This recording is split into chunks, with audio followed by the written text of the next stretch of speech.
اللہ رب العالمین نے لیلۃ القدر کا ذکر قرآن پاک کی ان آیات کے اندر بیان فرمایا۔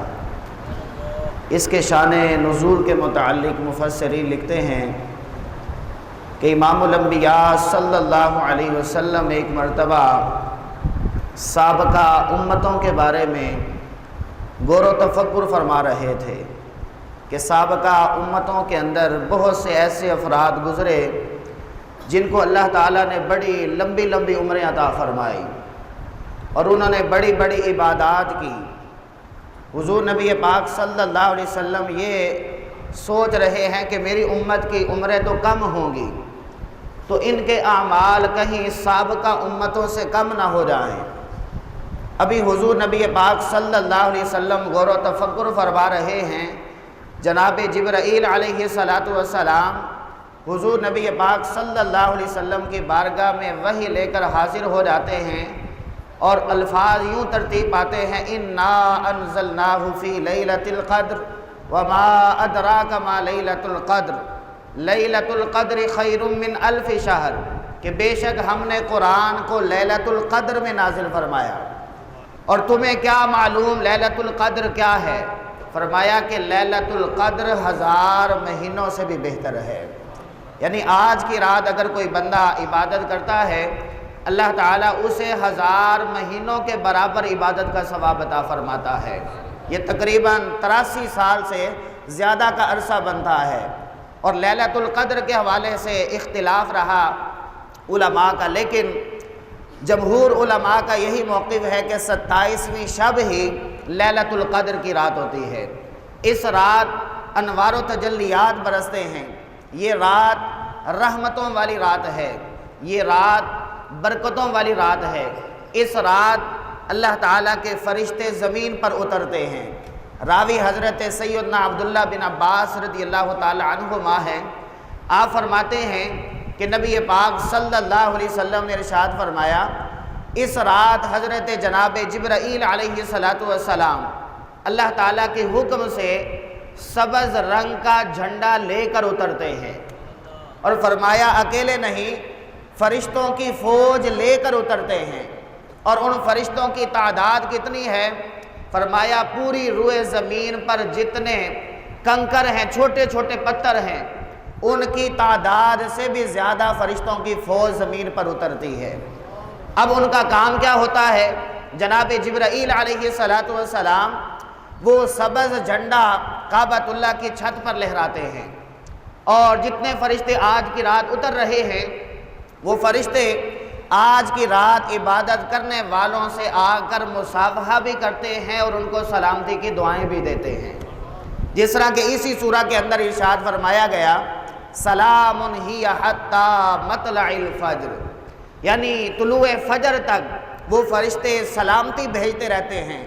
اور ایک اور حدیث پاک کے اندر آتا ہے، حضور نبی پاک صلی اللہ علیہ وسلم نے ارشاد فرمایا، حضرت جناب جبرائیل علیہ السلام کو 100 بازو عطا کیے گئے، جن میں سے 2 بازو ایسے ہیں جو صرف وہ لیلۃ القدر کی رات میں ہی کھولتے ہیں، اس رات کے علاوہ وہ ان 2 بازوؤں کو نہیں کھولتے۔ حدیث پاک کے اندر آتا ہے، ان بازوؤں کی جو لمبائی چوڑائی ہے، اس حوالے سے مفسرین اور دیگر محدثین ذکر فرماتے ہیں کہ ان کی لمبائی چوڑائی مشرق اور مغرب تک پھیلی ہوئی ہے۔ وہ 2 بازو کس لیے اللہ تعالیٰ نے رکھے؟ اس رات کے اندر وہ ان دونوں بازوؤں کو کھول دیتے ہیں، اور جو ساتھ آئی ہوئی فوج ہوتی ہے، اس فوج کے ذریعے عبادت کرنے والے، اللہ کا ذکر کرنے والے، اللہ کی عبادت کرنے والے، تلاوت قرآن مجید کرنے والے، درود و سلام پڑھنے والوں سے آ کر وہ مصافحہ کرتے ہیں اور ان پر آ کر سلامتی کی دعائیں بھیجتے ہیں۔ تو آج کی رات بڑی عظیم رات ہے، بڑی رحمتوں برکتوں والی رات ہے۔ الحمدللہ، اللہ کا کروڑ احسان کہ آج ہم اس کے گھر میں بیٹھے ہوئے ہیں، آج اس کا ہم ذکر کر رہے ہیں، اس کا ذکر سن رہے ہیں، اس کے محبوب علیہ السلام کا ذکر سن رہے ہیں، اور اس محبوب علیہ السلام کی ذات پر جو عظیم معجزہ قرآن مجید نازل ہوا، اس کی تکمیل پر ہم حاضر ہوئے ہیں۔ اور اللہ تعالیٰ نے قرآن مجید کے حوالے سے قرآن مجید کے اندر ہی ارشاد فرمایا، یا ایھا الناس قد جاءتکم موعظۃ من ربکم، اے لوگو تحقیق تمہارے پاس تمہارے رب کی طرف سے نصیحت آ گئی۔ پھر ارشاد فرمایا وشفاء لما فی الصدور، یہ دلوں کے لیے شفا بھی ہے۔ پھر ارشاد فرمایا وہدی ورحمۃ للمؤمنین، اور یہ ہدایت بھی ہے رحمت بھی ہے ایمان والوں کے لیے۔ یعنی قرآن مجید کے متعلق حضور نبی پاک صلی اللہ علیہ وسلم فرماتے ہیں اللہ تعالیٰ نے مجھے یہ عظیم معجزہ عطا فرمایا، اور اس کی شان اللہ رب العالمین نے قرآن مجید کے اندر بیان فرمائی۔ یہ جو آیہ کریمہ میں نے پڑھی اس کے اندر 4 چیزیں بیان کی گئی کہ اے لوگو تمہارے پاس تمہارے رب کی طرف سے نصیحت آ گئی، یعنی کہ قرآن مجید آ گیا، اگر تم اس کا دامن تھام لوگے دنیا کے اندر بھی کامیاب ہو جاؤ گے، آخرت میں بھی کامیاب ہو جاؤ گے۔ دوسرا وصف یہ بیان فرمایا وشفاء لما فی الصدور، قرآن پاک یہ دلوں کے امراض کے لیے شفا ہے، ہر قسم کی بیماری کے لیے قرآن مجید شفا ہے۔ اگر بندہ شفا کی نیت سے اس کو پڑھتا ہے، اگر کوئی بندہ بسم اللہ الرحمن الرحیم ہی پڑھ لیتا ہے، اللہ تعالیٰ اس کی برکت سے بندے کو شفا عطا فرما دیتا ہے۔ تو جو بندہ پورا قرآن پڑھتا ہو، پورا قرآن سنتا ہو، اس کو کیسے شفا نہیں ملے گی؟ اصل بات ہوتی ہے نیت کی۔ جب بندہ سچے دل کے ساتھ، صدق نیت کے ساتھ قرآن مجید کی تلاوت کرتا ہے، اللہ تعالیٰ کی رحمتوں کا نزول ہونا شروع ہو جاتا ہے۔ اور تیسرا وصف قرآن مجید کا یہ بیان فرمایا گیا کہ یہ ایمان والوں کے لیے ہدایت ہے، لیکن بعض مفسرین فرماتے ہیں اگر قرآن مجید کافر کے سامنے بھی پڑھا جائے تو اللہ تعالیٰ اسے بھی ہدایت عطا فرما دیتا ہے۔ یہ قرآن مجید کا عظیم معجزہ ہے۔ کئی ایسے افراد نے قرآن مجید جب سنا تو ان کا دل مائل ہو گیا۔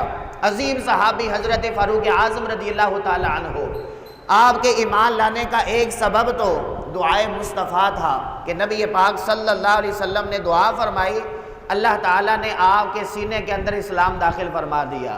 اور دوسری بات کہ آپ کی ہمشیرہ قرآن پاک کی تلاوت کر رہی تھی، آپ قرآن مجید کی تلاوت سن کر آپ کا دل موم ہو جاتا ہے، دل نرم ہو جاتا ہے۔ اب دل کیا کہ میں اس کی تلاوت کر سکوں یا اس کو سن سکوں، ہمشیرہ نے مشورہ دیا کہ پہلے غسل کر لیجئے، پہلے وضو کر لیجئے، پھر قرآن جب ان کو سنایا گیا تو نبی پاک صلی اللہ علیہ وسلم کی بارگاہ میں اب تلوار لے کر نہیں گئے، عرض کرتے ہیں یا رسول اللہ صلی اللہ علیہ وسلم مجھے کلمہ پڑھا کے مسلمان بنا دیجئے۔ پھر اسی طرح مفسرین بیان فرماتے ہیں قرآن مجید کا چوتھا وصف یہاں پر یہ بیان کیا گیا کہ قرآن مجید رحمت ہے ایمان والوں کے لیے۔ بڑی توجہ طلب بات ہے کہ رحمت ہے قرآن مجید ایمان والوں کے لیے۔ کیسے رحمت ہے؟ قرآن مجید کا پڑھنا بھی رحمت ہے، قرآن مجید کا سننا بھی رحمت ہے، قرآن مجید کا چھونا بھی رحمت ہے، قرآن مجید کا سمجھنا بھی رحمت ہے، قرآن مجید کا سمجھانا بھی رحمت ہے، اور قرآن مجید کی تعلیمات کو آگے عام کرنا یہ بھی رحمت ہے، کیونکہ قرآن مجید کی تعلیمات بڑی وسیع ہیں۔ قرآن پاک نے ہی ہمیں والدین کے حقوق بتائے، قرآن پاک نے ہی ہمیں اولاد کے حقوق بتائے، میاں بیوی کے حقوق بھی قرآن بتا رہا ہے، ہمسائے کے حقوق بھی قرآن بتا رہا ہے، رشتہ داروں کے ساتھ تعلقات کیسے رکھنے ہیں یہ بھی ہمیں قرآن بتا رہا ہے۔ انسان نے اپنی زندگی کے جو ادوار گزارنے ہیں ان کے سارے طریقے قرآن مجید ہمیں بیان فرما رہا ہے۔ حلال و حرام کے حوالے سے بھی ہماری قرآن مجید رہنمائی کر رہا ہے، کن چیزوں کے اندر پڑھنے کی وجہ سے بندہ حرام کے اندر مبتلا ہو جاتا ہے، کن چیزوں سے بچ جانے کی وجہ سے بندہ حلال کی طرف آ جاتا ہے، یہ ساری چیزیں قرآن مجید ہمیں واضح لفظوں میں بیان فرما رہا ہے۔ تو گویا کہ قرآن مجید کی جو تعلیمات ہیں وہ بھی ہمارے لیے رحمت ہیں۔ اب اس قرآن مجید کے جو اصول بیان کیے گئے، جو قرآن مجید کے حقوق بیان کیے گئے، اس کے حوالے سے مفسرین فرماتے ہیں قرآن مجید کا پہلا حق یہ ہے کہ اس سے محبت کی جائے، قرآن مجید کا دوسرا حق یہ ہے کہ اس سے پیار کیا جائے اور اس کی تلاوت کی جائے۔ تیسرا حق علماء یہ بیان فرماتے ہیں کہ قرآن مجید پڑھ کر اس پر عمل کیا جائے۔ فرمایا کہ اگر بندہ قرآن مجید کے حقوق کے مطابق اپنی زندگی گزارے، یعنی قرآن مجید سے محبت بھی کرے، قرآن مجید کی تلاوت بھی کرے، پھر قرآن مجید پر عمل بھی کرے، اللہ رب العالمین اس کی دنیا بھی اچھی بنا دیتا ہے، اس کی آخرت بھی اچھی بنا دیتا ہے۔ لیکن آج ہم قرآن مجید کی تلاوت سے غافل ہوتے چلے جا رہے ہیں۔ ہم قرآن مجید کی تلاوت اتنی نہیں کرتے جتنی ہمارے بزرگان دین کیا کرتے تھے، اور آج ہم یہ کہتے ہیں کہ ہماری مصروفیات بہت ہیں۔ یقین جانیں صحابہ کرام علیہ رضوان کی بھی بڑی مصروفیات ہوا کرتی تھی۔ خود نبی پاک صلی اللہ علیہ وسلم نے 23 سالہ زندگی جو آپ نے نبوت کی گزاری ظاہری حیات، اس کے اندر نبی پاک صلی اللہ علیہ وسلم نے کتنی جنگیں فرمائیں، حضور نبی پاک صلی اللہ علیہ وسلم نے کتنے سفر فرمائے، حضور نبی پاک صلی اللہ علیہ وسلم نے کتنے نکاح فرمائے، آپ ساری چیزوں کو جانتے ہیں۔ ان مصروفیات کے باوجود بھی حضور نبی پاک صلی اللہ علیہ وسلم ساری رات کھڑے ہو کر قرآن کی تلاوت فرمایا کرتے تھے، حتیٰ تورمت قدماہ، یہاں تک کہ حضور نبی پاک صلی اللہ علیہ وسلم کے مبارک قدم سوج جایا کرتے تھے، اتنا قرآن پڑھا کرتے تھے، اتنی عبادت کیا کرتے تھے۔ اور حضرت عثمان غنی رضی اللہ تعالی عنہ، آپ کو جامع القرآن کہا جاتا ہے، آپ کے بارے میں آتا ہے آپ نماز وتر کی 1 رکعت میں مکمل قرآن مجید ختم فرما لیا کرتے تھے۔ کیسا انداز تھا ہمارے صحابہ کرام علیہ رضوان کا، کیسی ان کی محبت تھی قرآن مجید کے ساتھ کہ قرآن مجید کی تلاوت کیا بھی کرتے تھے، اس کی دعوت بھی دیا کرتے تھے۔ یہ تو صحابہ کرام علیہ رضوان کے دور کی بات ہے۔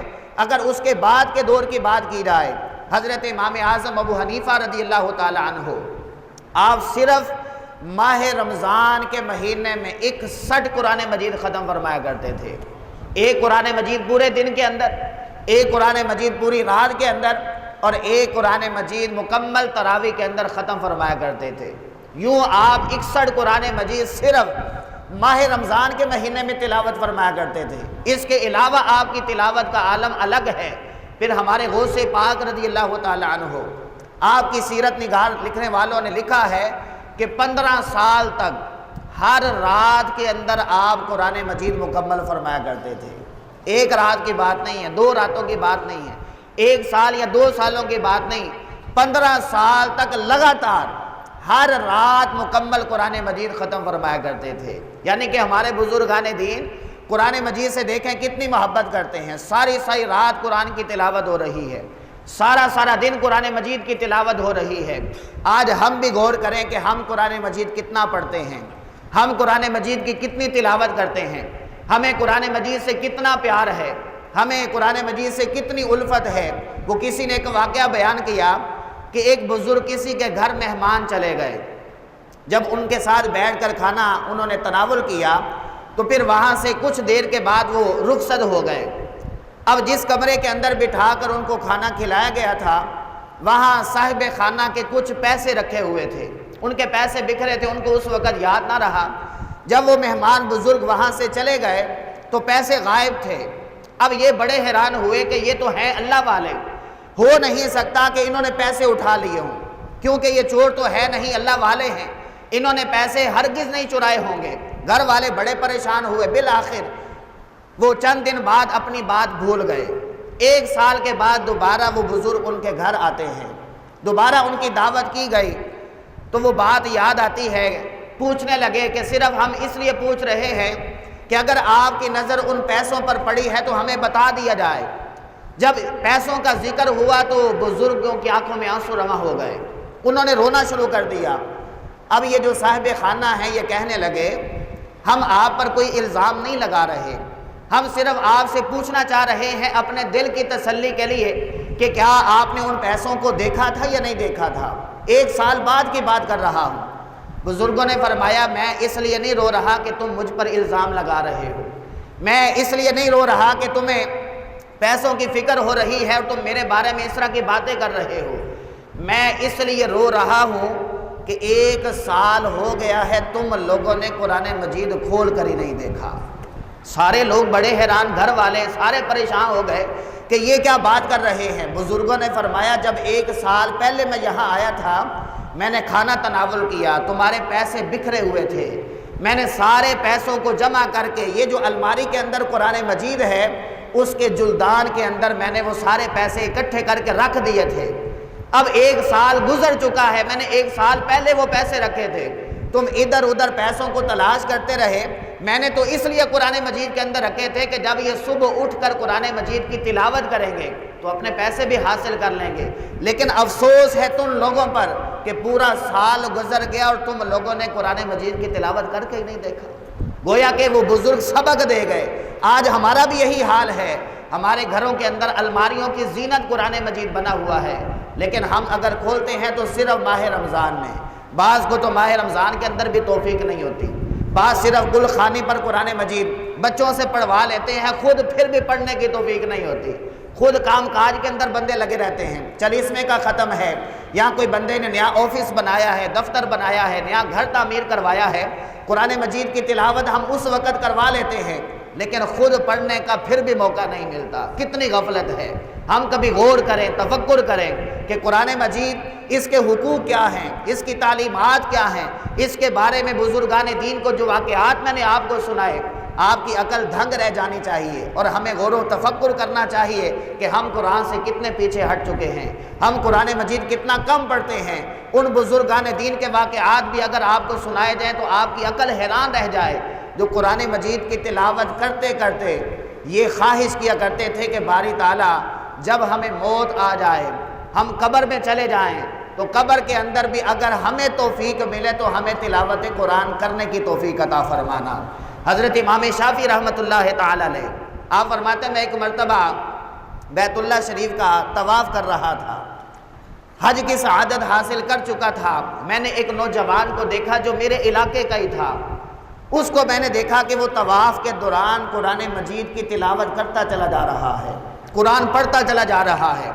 مجھے بڑا تعجب ہوا، میں نے کہا طواف سے فارغ ہو کر اس سے ملاقات کرتا ہوں اور اس سے اس کا سبب بھی پوچھوں گا، لیکن وہ نوجوان جو ہے غائب ہو گیا۔ پھر دوبارہ اس سے ملاقات ہوئی طواف کے دوران ہی، پھر وہ قرآن پڑھ رہا ہے۔ آپ فرماتے ہیں میں نے کئی بار اس سے ملاقات کرنے کی کوشش کی، لیکن میں اس سے ملاقات نہ کر سکا۔ ایک دن دوپہر کے وقت میں کعبۃ اللہ شریف کے قریب چلا گیا، پھر میں نے طواف شروع کر دیا، میری نظر اس نوجوان پر پڑ گئی اور میں نے اس سے کہا یہ کون کہہ رہا ہے؟ حضرت امام شافعی رحمۃ اللہ تعالی علیہ، عظیم بزرگ ہے، فقہ شافعی کے امام ہیں آپ فرماتے ہیں میں طواف کر رہا تھا، میں نے اس نوجوان کو اشارہ کیا، میں نے کہا تم سے تھوڑی بات کرنی ہے۔ اس نے کہا بس یہ آخری طواف کا چکر ہے، پھر میں آپ سے ملتا ہوں۔ چنانچہ جیسے اس نے طواف مکمل کیا، ادھر سے ظہر کی اذان کا وقت ہو گیا۔ اس نوجوان نے چند دینار مجھے دیے، حضرت امام شافعی فرماتے ہیں چند دینار دیے اور فرمایا کہ ظہر کی نماز کے بعد ایک تجہیز و تکفین کا اہتمام کرنا ہے، یہ دینار رکھ لیجئے۔ امام شافعی رحمۃ اللہ تعالی علیہ فرمانے لگے بھائی کس کی تجہیز و تکفین کرنی ہے، کس کے بارے میں کہہ رہے ہو، ابھی تو تمہارے سے چند باتیں کرنی ہے۔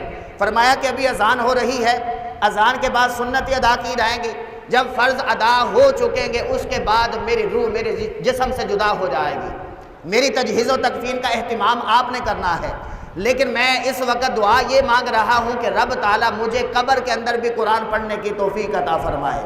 حضرت امام شافعی رحمۃ اللہ تعالی علیہ آپ فرماتے مجھے بڑا تعجب ہوا، جیسے ہی ظہر کی نماز مکمل ہوئی ابھی نفل ادا کر رہا تھا کہ وہ نوجوان بے ہوش ہو جاتا ہے، اس کی روح اس کے جسم سے جدا ہو جاتی ہے۔ میں نے اس کی تجہیز و تکفین کا اہتمام کر کے جنت المعلی جو مکہ پاک کا قبرستان ہے وہاں دفن کر دیا۔ اس کے بعد میں وہاں سے کوچ کر گیا، اپنے شہر آ گیا۔ چند سال بعد مجھے دوبارہ سعادت ملی حج بیت اللہ کی، میں آیا، میں بیت اللہ شریف کا طواف کر رہا تھا، مجھے یاد آیا کہ ایک نوجوان یہاں قرآن کی تلاوت کر رہا تھا اور اس کو میں نے خود اپنے ہاتھوں سے جنت المعلی میں دفنایا تھا۔ طواف سے فارغ ہونے کے بعد آپ فرماتے ہیں میں قبرستان گیا، جا کر میں نے کہا کہ چلو ان کی قبر پر جا کر فاتحہ پڑھتا ہوں۔ آپ فرماتے جیسے میں اس نوجوان کی قبر کے قریب گیا تو میں حیران رہ گیا، اس کی قبر سے قرآن پاک کی تلاوت ایسے ہی آ رہی تھی جیسے اس دن مجھے طواف کے دوران قرآن پاک کی تلاوت کی آواز آ رہی تھی۔ تو پتہ چلا جو بندہ یہ خواہش رکھتا ہے، قرآن پاک سے محبت کرتا ہے، قرآن پھر قبر کے اندر بھی اس کا ساتھ نہیں چھوڑتا۔ احادیث کے اندر یہ کتابیں بھری پڑی ہیں، احادیث کے اندر حضور نبی پاک صلی اللہ علیہ وسلم کے فرامین موجود ہیں کہ قرآن مجید قبر کے اندر بھی آ کر بندے کی شفاعت کرتا ہے۔ بندے کی سفارش کرتا ہے، بروز قیامت بھی قرآن مجید آ کر بندے کی سفارش کرے گا۔ تو اس لیے قرآن مجید سے محبت کریں، قرآن مجید کی تلاوت کریں، قرآن مجید کے جو احکامات ہیں ان کے مطابق اپنی زندگی گزاریں۔ الحمدللہ ہماری اس مسجد کے اندر قرآن پاک کی تعلیمات کا سلسلہ گاہے بگاہے جاری رہتا ہے۔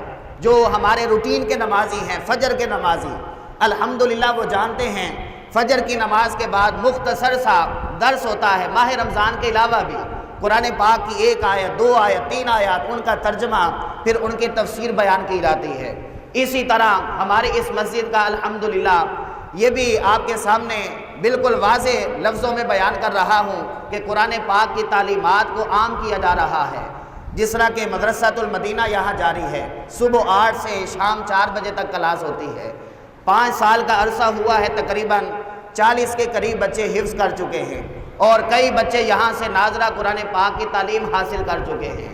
اور ابھی حافظ توحید صاحب جنہوں نے ہمیں مصلی سنایا، نماز تراویح کے اندر مکمل قرآن مجید سنایا، وہ بتا رہے تھے کہ میں 84 کے اندر اسی مسجد سے حافظ قرآن بنا ہوں۔ یعنی یہ مسجد عظیم مسجد ہے جہاں سے قرآن پاک کی تعلیمات کو روشن کروایا جا رہا ہے اور تعلیمات کو آگے روشناس کروایا جا رہا ہے۔ اسی کو پیش نظر رکھتے ہوئے ہماری مسجد انتظامیہ نے یہ اہتمام کیا کہ قرآن پاک کی تعلیم کو عام کرنے کے لیے مدرسہ قائم کر دیا، جہاں سے بچے قرآن پاک حفظ کر کے ناظرہ تعلیم حاصل کر کے آگے جا کر دین کا کام کریں گے۔ اور جو بچے مدرسے میں نہیں آ سکتے اس ٹائم کے اندر، ان کے لیے ہماری انتظامیہ نے ایک سہولت پیش کی ہے۔ فجر کی نماز کے بعد اور مغرب کی نماز کے بعد تقریباً 1 گھنٹہ قرآن پاک کی تعلیم دی جاتی ہے۔ جو ہماری مسجد کے مؤذن ہیں قاری بلال صاحب، وہ حافظ قرآن بھی ہیں، درس نظامی بھی کر رہے ہیں، عالم کورس کر رہے ہیں، وہ ہمارے بچوں کو قرآن پاک کی تعلیمات سے روشناس کر رہے ہیں۔ اور یہاں خاصیت یہ ہے، قرآن پاک کی تعلیمات کے ساتھ ساتھ تربیت بھی دی جاتی ہے۔ والدین کا ادب کیا ہے، بہن بھائیوں کے ساتھ کیسے رہنا ہے، مسجد کے آداب کیا ہیں۔ بعض لوگوں کی عادت ہوتی ہے کہ وہ اپنے گھروں کے اندر قاری صاحبان کو بلا لیتے ہیں کہ قاری صاحب خود چل کے ان کے گھر میں آئیں اور بچوں کو قرآن مجید پڑھائیں۔ اچھا عمل ہے، لیکن اس سے اچھا عمل یہ ہے کہ بچوں کو آپ مسجد کا عادی بنائیں، ان کو آپ مسجد میں بھیجیں، تاکہ ہمارے بچوں کو پتہ چلے کہ مسجد اللہ کا گھر ہے، یہاں کے آداب کیا ہیں، اور ان کی عادت بنے گی۔ آپ فجر کی نماز میں بھیجیں گے تو آپ کے بچوں کی عادت بنے گی کہ فجر کی نماز بھی ہم نے ادا کرنی ہے۔ اللہ نے نمازیں بھی ہم پر فرض کی ہیں، آپ مغرب میں بھی بھیج سکتے ہیں، فجر میں بھی بھیج سکتے ہیں، تو ہمیں اپنے بچوں کو مسجد کی عادت بنانی چاہیے، تاکہ سکول کے لیے تو بچہ اٹھ جائے گا 7 بجے، 7:30 8 بجے، کیا ہی اچھا ہو کہ آپ اس کو گھنٹہ 1.5 گھنٹہ پہلے اٹھا دیں کہ بیٹا آپ نے اس ٹائم اٹھنا ہے اور قرآن مجید بھی پڑھنا ہے، نماز بھی ادا کرنی ہے۔ اگر آپ گھر میں پڑھوا لیں گے تو وہ روٹین کے مطابق تعلیم تو حاصل کر لے گا، لیکن اس کی تربیت کا فقدان رہے گا۔ اگر آپ چاہتے ہیں کہ ہمارے بچوں کی تعلیم کے ساتھ ساتھ ان کی تربیت بھی کی جائے، تو پھر ان کو آپ مسجد کا عادی بنائیں۔ ہم اس لیے عادی نہیں بناتے کہ ہم خود نماز کے لیے نہیں اٹھتے۔ اگر ماں بھی اٹھے اور باپ بھی اٹھے تو پھر دیکھیں بچے کیسے نہیں اٹھتے۔ آپ بچوں کی تربیت اس انداز سے کریں کہ آپ خود بھی فجر پڑھیں، آپ کے گھر والے بھی فجر کی نماز پڑھیں، اور بچوں کو بھی اس بات پر آمادہ کریں کہ نماز فجر بھی ادا کرنی ہے، پھر قرآن پاک کی تعلیمات کو بھی حاصل کرنا ہے۔ اسی طرح الحمدللہ ہماری مسجد کی انتظامیہ کی یہ بھی خوبی ہے، جہاں بچوں کو تعلیمات سے روشناس کروایا جا رہا ہے، بچیوں کے لیے بھی الگ مدرسے کا انتظام ہے۔ فجر کی نماز کے بعد چھوٹی بچیاں آ کر قرآن پاک کی تعلیمات کو حاصل کرتی ہیں۔ عصر کی نماز کے بعد بڑی جو اسلامی بہنیں ہیں وہ آ کر قرآن پاک کی تعلیمات اپنے مسائل کو یہاں مدرسے میں آ کر سیکھتی ہیں۔ تو الحمدللہ ہمارے پاس ایک پلیٹ فارم موجود ہے، جامعہ مسجد طیبہ وحدت کالونی کا یہ ایک مرکز ہے، اہل سنت و جماعت کا یہ مرکز ہے۔ آپ کو کسی حوالے سے کوئی بھی مسئلہ ہو تو آپ کو کہیں اور جانے کی ضرورت نہیں ہے، میں حاضر ہوں۔ اگر مجھے پتہ ہو تو میں آپ کو مسئلہ بتاؤں گا، نہ پتہ ہوا تو دارالافتاء سے مفتیان کرام سے رابطہ کر کے آپ کو مسائل کا حل پیش کیا جائے گا۔ آپ آنے والے تو بنیں، آپ دین سے محبت کرنے والے تو بنیں، آپ قرآن پڑھ کر دیکھیں، قرآن پر عمل کر کو دیکھیں، آپ کی زندگی کے اندر پھر دیکھیں کیسے بہاریں آنا شروع ہو جاتی ہیں۔ اور جو بندہ اپنے بچے کو ناظرہ قرآن مجید پڑھا دے، صرف حفظ کی بات نہیں کر رہا، جو بندہ اپنے بچے کو ناظرہ قرآن مجید مکمل پڑھا دے، حدیث پاک کے اندر آتا ہے اللہ تعالیٰ اس والد کے سابقہ سارے گناہوں کو معاف فرما دیتا ہے، اور جو بندہ اپنے بچے کو حفظ کروا دے، حدیث پاک کے اندر آتا ہے بروز قیامت اس بچے کے والد کے سر پر ایسا تاج سجایا جائے گا جس کی روشنی سورج سے بھی زیادہ تیز ہوگی۔ لوگ بڑے حیران ہوں گے یہ کون ہے، کیا یہ کوئی نبی ہے یا کوئی ولی ہے، کوئی صحابی ہے؟ کہا جائے گا نہیں، یہ حافظ قرآن کا باپ ہے۔ حالانکہ باپ نے حفظ نہیں کیا، باپ نے قاری صاحب کی جو مشقتیں ہیں، جو ان کی ڈانٹ ڈپٹ ہے وہ نہیں سنی، مشقتیں نہیں اٹھائی۔ باپ نے صرف بچے کا ذہن بنایا کہ بیٹا تو نے قرآن مجید کو اپنے سینے میں سمانا ہے، اپنے اس بچے کی تربیت کی، اس کا ذہن بنایا اور اس کی خدمت میں لگا رہا۔ بچہ مکمل قرآن مجید حفظ کر گیا، اس کے احکامات پر عمل کرتا رہا، تو کل بروز قیامت والد کے سر پر تاج سجایا جائے گا۔ پھر وہی بچہ جو حافظ قرآن ہے، فرمایا 10 ایسے افراد جن پر جہنم واجب ہو چکا ہوگا، وہ ان کی شفاعت کر کے ان کو جنت میں لے جائے گا۔ اور اگر حفظ قرآن کے بعد اگر بچے کو آپ عالم دین بنا دیں گے، علماء کے بڑے مراتب ہیں۔ نبی پاک صلی اللہ علیہ وسلم نے فرمایا کہ العلماء ورثۃ الانبیاء، علماء تو یہ انبیاء کی میراث ہیں، انبیاء کے وارث ہیں۔ اگر علماء کے بارے میں بات کی جائے تو احادیث کے اندر آتا ہے بعض علماء کو اللہ تعالیٰ جنت میں جانے کا حکم ارشاد فرمائے گا، لیکن وہ کہیں گے ہم نے جنت میں نہیں جانا۔ عجیب ماجرا ہوگا، کہا جائے گا کیوں نہیں جانا؟ علماء کہیں گے فلاں بندے کو بھی جنت میں بھیج دیا جائے، فلاں بندے کو بھی بھیج دیا جائے، یعنی علماء سفارش کر کے سینکڑوں کی تعداد میں لوگوں کو جنت میں لے جائیں گے۔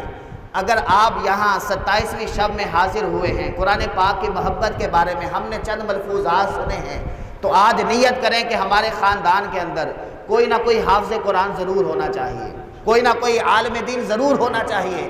بعض حکماء نے تو یہاں تک الفاظ لکھے ہیں کہ جس خاندان کے اندر کوئی عالم نہ ہو، وہ خاندان زندوں کا خاندان نہیں، وہ مردوں کا خاندان ہے۔ کتنی بڑی بات کر دی، لیکن آج ہم غور نہیں کرتے، ہم پیسے کے لالچ میں آ کے اپنے بچوں کو دوسرے ممالک میں بھیج دیتے ہیں، اعلیٰ ڈگریاں ہم دلواتے ہیں، لیکن آپ کو پتہ ہونا چاہیے اعلیٰ ڈگری قرآن پاک کی ڈگری ہے، سب سے اعلیٰ ڈگری قرآن پاک کی ڈگری ہے، سب سے اعلیٰ تعلیم قرآن پاک کی تعلیم ہے۔ اگر آپ نے بچے کو انگلش فر بولنا سکھا دی، اس کو اچھا ہنر بھی لے دیا، اچھی جاب بھی آپ نے دلوا دی، لیکن آپ نے اس کو قرآن کا علم نہیں دیا تو آپ نے اس کے ساتھ دھوکہ کیا ہے۔ کیونکہ جب آپ کا جنازہ سامنے پڑا ہوگا، ایسا شخص جس کو آپ نے قرآن نہیں سکھایا، باقی سب کچھ سکھا دیا ہے، اس کو جنازہ پڑھنا بھی نہیں آئے گا، وہ میت کا حق بھی ادا نہیں کرے گا، وہ ڈر رہا ہوگا کہ پتہ نہیں کیا کرنا ہے باپ کے ساتھ۔ اگر آپ کا بچہ قرآن پڑھا ہوگا، اس کو قرآن پاک کی تعلیمات کے بارے میں معلومات ہوگی، تو وہ خود آگے بڑھ کے اپنے باپ کو غسل دے گا، اپنے بھائی کو غسل دے گا، اپنے خاندان والوں کو غسل دے گا، خود ان کا جنازہ پڑھائے گا۔ تو یوں اگر ہم سوچیں، کوشش کریں کہ یہاں ہم دنیا کے اندر آئے ہیں تو کس لیے آئے، ہمارا دنیا میں آنے کا مقصد کیا ہے؟ وَمَا خَلَقْتُ الْجِنَّ وَالْإِنسَ إِلَّا لِيَعْبُدُونَ۔ سارے انسانوں اور جنات کی پیدائش کا مقصد ہی اللہ تعالیٰ کی پہچان، اللہ تعالیٰ کی عبادت ہے۔ اگر ہم ان چیزوں سے ہی غافل رہے اور دنیا داری کے اندر لگے رہے تو یہ دنیا تو ختم ہو جائے گی، یہ فنا ہو جائے گی، ایک دن ہم بھی قبر کے اندر اتر جائیں گے، پھر انسان افسوس کرتا رہ جائے گا، لیکن اس وقت کا افسوس کیا جانا وہ کسی کام کا نہیں ہوگا۔